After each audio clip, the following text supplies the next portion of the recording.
ये जी इसका सबसे टॉप वाला एरिया आ गया फ्लावर मिल का। ये ईद की वजह से सब गाड़ियाँ इधर स्टॉप हैं, खड़ी हुई हैं। ईद का दूसरा दिन, ये सब ऊपर पहले नीचे वाला आपको दिख रहा था सारा, ये सबसे ऊपर टॉप वाला एरिया है।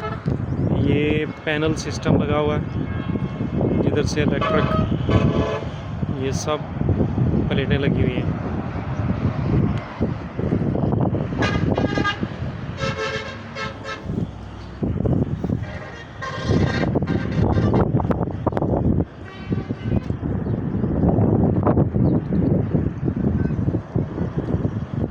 ये नीचे ये इसमें हरन रखे हुए हैं जी।